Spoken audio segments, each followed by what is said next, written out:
sympathetic, parasympathetic. We are going from the traditional training to the behavioral regulation.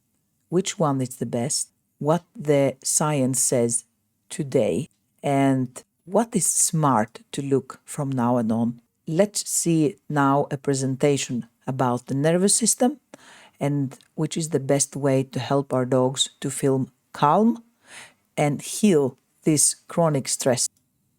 Biological behavior and recovery, a practical guide to nervous system regulation in dogs. Many challenges that dog guardians struggle with are treated as training problems. Pulling, barking, restlessness are commonly addressed through obedience, commands, or behavior correction. A lot of shouting and less understanding, unfortunately. Modern neuroscience shows that behavior is often a visible expression of the nervous system. When a dog lives in a constant state of stimulation, the body remains alert. Emotional responses become faster and stronger. These behaviors are frequently signs that the nervous system is struggling to regulate.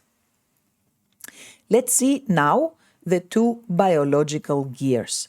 The nervous system has two main functional states that constantly alternate, and they have to alternate easily. A healthy nervous system moves fluidly between both gears, like our system has to move. Activation state, that is the sympathetic response, prepares the body for action, heart rate increase, attention sharpness, and adrenaline is released. We like adrenaline sometimes. And we have the recovery state. The parasympathetic response restores energy. It slows the heart rate, supports digestion, and allows the brain to process information calmly. When stimulation happens repeatedly without enough recovery time, the activation system remains dominant. So the dog or the human cannot really relax. We have the cortisol echo. You remember the cortisol? We are struggling too. Many of these presentation aspects are covering for human and for dogs. They're the same.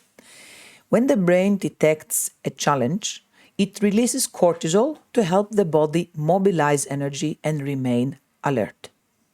We have the single stressful event and we have the next hours. These stress hormones do not disappear immediately once the event is over. Cortisol can remain elevated in the blood for several hours after a single stressful experience. In another stimulating event happens, before the body has fully recovered, the stress response accumulates. The body remains prepared for action even when there is no immediate danger. So we are staying in alert mode. You can see your dog many times laying down, but is under stress, even if it's laying down. The environmental load. Dogs do not experience stress only because of a single dramatic event. Stress builds gradually through the accumulation of small environmental pressures that remain unnoticed by humans. We have the stage 1, that the glass is empty and we start filling it with urban noise, with unpredictable movements, shouting, running, doorbells, phone calls. And we are moving to the stage 2, that is frequent interruption and limited rest. So the dog doesn't have the time to empty this glass and continue pouring and pouring. And in the stage 3, as we say, explosion happen, the reactivity and heightened sensitivity. Modern living exposes dogs to continuous sensory information that their nervous system does not evolve to process constantly. When this stimulation continues without enough recovery, the glass slowly fills up. Eventually, even a small event may cause the glass to overflow. That's why we say we just went for a walk and suddenly, out of the blue, the dog start become reactive. Was it out of the blue? Do you remember what happened before you leave the house? Approaches to canine behavior. We have the traditional training and the biological regulation. The traditional training that we shifting away slowly focuses on visible action and outward cues, commands, demands, sit, stay, all this stuff. Ignores the internal tension and biological state because we are looking the surface. We don't want that anymore. Suppresses unwanted behavior through commands. For example, the dog is barking in the door and you are just asking your dog to go to the bed, sit there and wait. This is not fixing the situation. This is suppressing an emotion that after will explode to something. Add structured exercise that may increase pressure. The dog, the most of the times, needs less exercise, not more. And from the other side, we have the biological regulation. What we start doing more now focuses on the surrounding environment and daily rhythm. So we are changing the environment first. We don't try to change the dog or the human. Prioritizes nervous system recovery and deep rest. When the dog or a human rest, it's good to not interrupt. Changes the underlying psychological state and reduces unnecessary stimulation to allow natural calming. With other words, we observe more, we interfere less. The science of observation tells us that we didn't born observers or good observers. We have to learn. So observation changes the role of the human. We start looking before reacting. Instead of reacting only after behavior becomes difficult, the human learns to notice patterns first. Dogs communicate constantly through posture, breathing, facial tension, and change in rhythm. With calming signals, lip licking, blinking, turning the head, all these are informations, all this is communication. When humans repeatedly watch these patterns, the brain strengthens partner recognition, so we understand what will happen before it happens. The more carefully we observe, the more capable our brain becomes of detecting smaller and earlier signals. Our response can become calmer, earlier, and more helpful. For example, the dog is going to bark at the door. Before the dog has ear up, looking around, lip licking, standing up.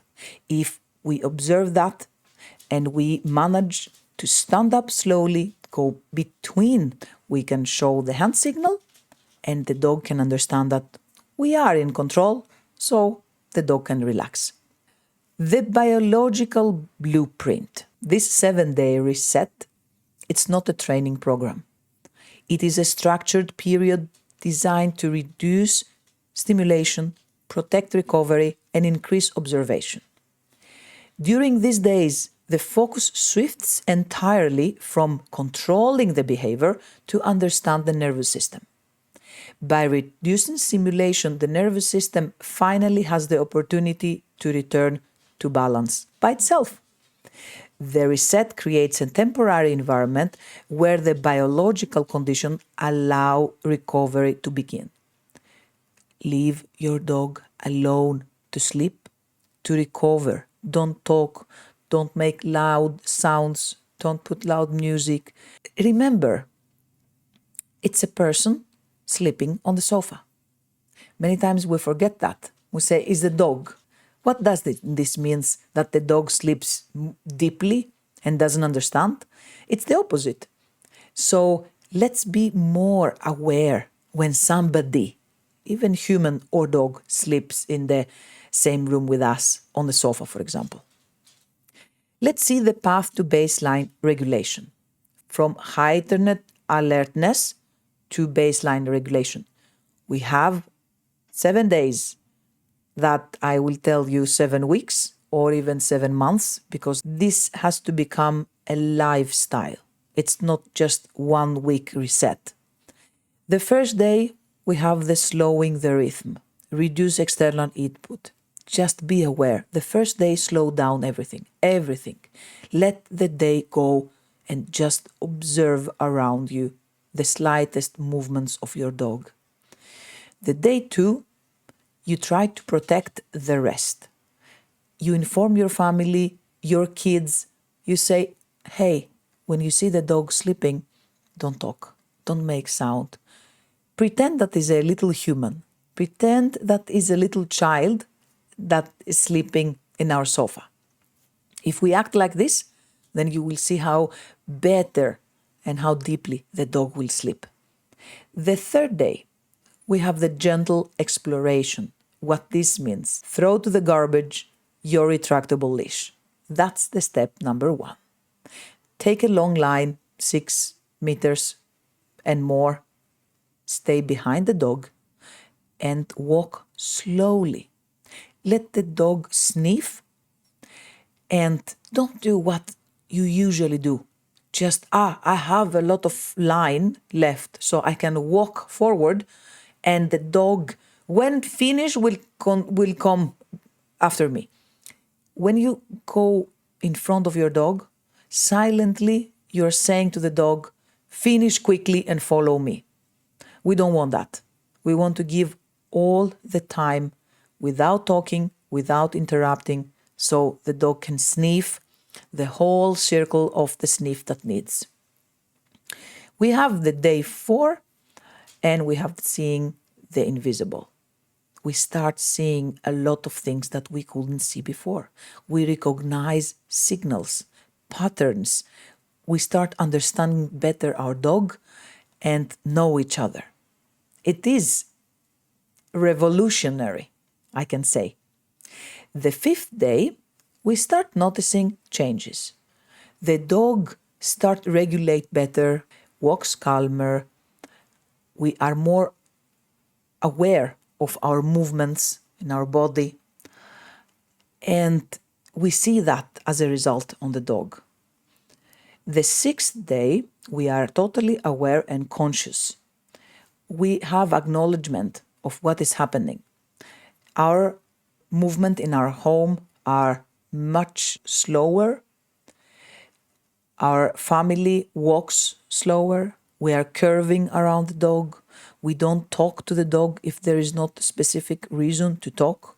We don't disturb any time that dog sleeps. We are in general more present. It's also a bit like a meditation. We are more aware of our body and ourself, and more conscious to the present moment. And that's magic. Let's see now the phase 1, that is lowering the baseline. Slowing the rhythm. Scent exploration is a deeply regulating activity. It engages brain areas responsible for information processing and spatial awareness. Sniffing helps the brain organize information about the world. Also, sniffing, we know now from the experiments that happen, that slowing the heart rate, calming down the dog automatically, and protecting the rest, as we said before. Deep rest shifts the nervous system towards a recovery state. True rest happens only when the environment feels safe enough for the dog to stop monitoring the room, to stop being like this, or stop sleeping with the one eye open, as we say. Stress hormone levels gradually decrease during these protected periods. Let's see the phase 2, that is engaging the brain calmly. Gentle exploration. Small exercises stimulate the brain without creating high excitement. Like we see in the picture, a box, a towel. Our shopping bags from the supermarket doesn't need to have treats inside. Just something new that has new smell and the dog wants to investigate. Exploration in calm condition activates neural circuits involved in curiosity and learning without pushing the body into high arousal. Many times, without us to understand, we are giving too intense treats, too hard tasks. When something is hard and the reward is very smelly, instead of calming down the dog, we are arousing the dog. So that's why the observation is so important, because we have to give tasks that they are calming down the dog. Curiosity with a calm way.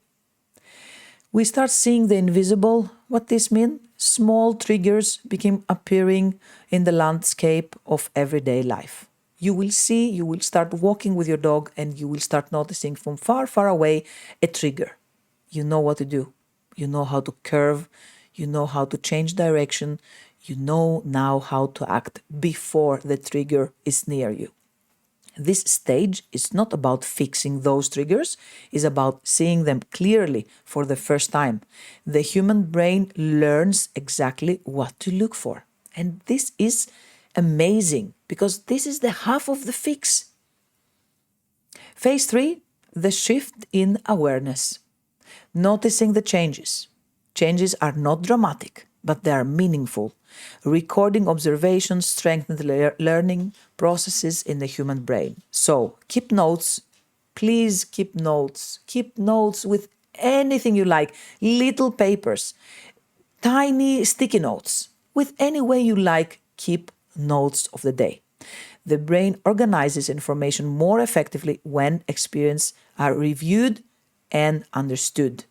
In the end of the day, you can come back to these notes and say, okay, so my dog has a trigger of bicycles.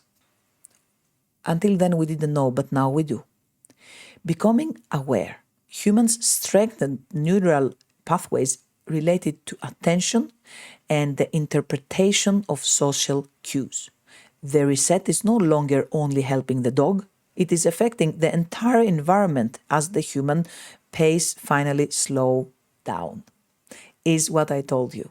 If you don't like meditation, just learn how to do the correct walk with your dog. It's like you're doing meditation. You are concentrated in the now. You are not dreaming about the past or about the future. You are focused on your dog. You help yourself to learn and to observe. And this is exactly what meditation is. So, a good walk, it's a free meditation that otherwise you are bored to do. We have the new harmony because we are connected. Maintenance is where the nervous system learns that this new rhythm is not an exception. It is life now. It's a lifestyle. When a calming routine is repeated, the body becomes better at returning to it. Repeated experiences shape neural pathways. What once required conscious effort begins to feel natural. Regulation is relational. It is built in the space between living beings. You are maintaining the foundation of a long-term emotional health for both dog and human. And this is not only for dog and human. This is for human to human too. Navigating the recovery process. Listen to that. Mistake or overwhelmed, reflection, adaptation, regulation. Nothing is straight line. Mistakes do not ruin the process. From mistakes we learn. If you do a mistake, you have to say to yourself, I'm doing something. If you don't make any mistakes, then maybe you have to ask yourself, am I doing something? They teach the process. Avoid trying to fix everything at once. Please stop shouting to yourself that you do everything wrong.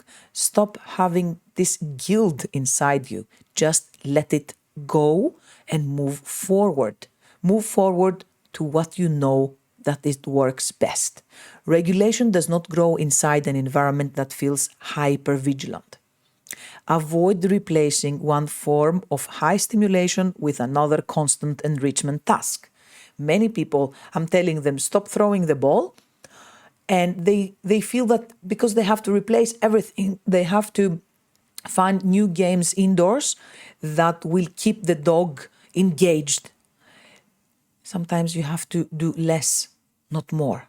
You don't need to replace everything. Some things you just need to let them go. Let the dog be a dog. Give some extra time. The brain constantly compares expectation with outcome. Healing rarely moves in perfect linear progress. A household that can pause, reflect, and become again to build emotional flexibility. It's the correct way to go. Your dog was never simply giving you a behavior problem. Remember that. Your dog was showing you just a state. I'm Artemis Juliana Antoniou, ethical dog behaviorist and calming signal specialist. We start a new series of presentations to explain how simple changes in our everyday life can make huge impact to our dog emotions and behavior. So maybe we should stop trying to control so much the situation and start changing small little things in our everyday life in order everybody, us and our dogs, become calmer, safer, and happier. Thank you for listening.